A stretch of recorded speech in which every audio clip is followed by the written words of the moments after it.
My dead wife, still die visit me for night, the final night. The last message appeared on my wall at 6 p.m., not written with chalk, not written with paint, written with wet handprints, dragging downward like something crawled out of the wall. Tonight, 3:07 a.m. I knew there would be no running again. When death has counted you, distance becomes a joke. I washed my face, but the water turned brown like river mud. My reflection smiled when I didn't. That was when I understood the truth. I was already halfway gone. I locked myself inside the abandoned church at the edge of town. Old building, cracked altar, no roof in some places. I thought maybe a holy place could confuse her. I sat on the floor with my back against the altar, holding a rusted cross I found there. At 2:59 a.m., the air stopped moving. No insects, no wind, no breath. At 3 a.m., the church bell rang by itself, once, twice, 7 times. Then water started dripping from the ceiling. Not rain, river water. At 3:07 a.m., she arrived. She didn't walk in. She rose from the floor. The ground cracked open like soft flesh, and Sade came out slowly, as if the earth was vomiting her. Her body was no longer pretending to be human. Her skin hung loosely like borrowed clothes. Her stomach was transparent, and inside it, I saw moving shapes, faces pressing outward, screaming silently. Her eyes were completely white now. "You look tired, husband," she said gently. I tried to pray. The words died in my mouth. The cross in my hand melted like hot wax and dripped through my fingers. "You cannot pray what you already belong to," she said.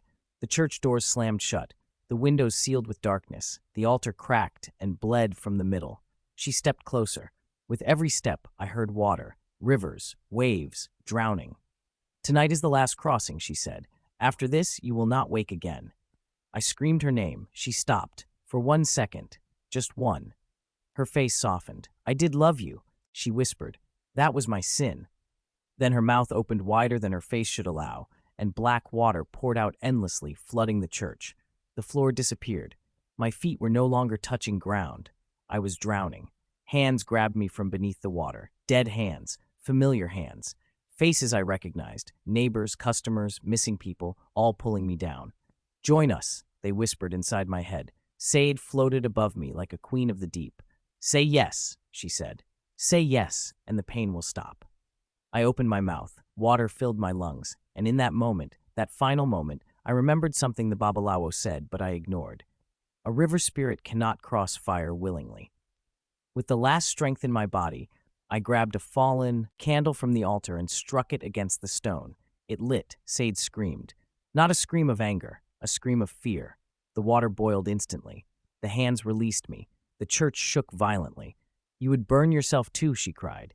"Yes," I whispered, "if it ends this."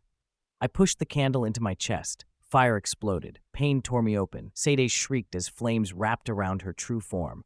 Her skin peeled away, revealing something ancient, scaled, and endless beneath. The ground split open wider, pulling her downward. As she was dragged back, she reached for me one last time. "Kunli," she said softly, "love is a door." Then she was gone. Silence. Morning light entered the church. People found me at sunrise. I was alive, but not whole. My heartbeat is slow now. My body is always cold. I no longer cast a shadow at night. Sometimes when I sleep, I wake up wet like I've been swimming. And every now and then, at 3:07 a.m., I hear water moving inside my chest. I survived the final night, but the river never fully lets go. If you are reading this and you loved someone who came into your life too suddenly, if someone you love avoids mirrors, if water follows them everywhere, ask questions, because some love stories don't end in death. They begin there. The end.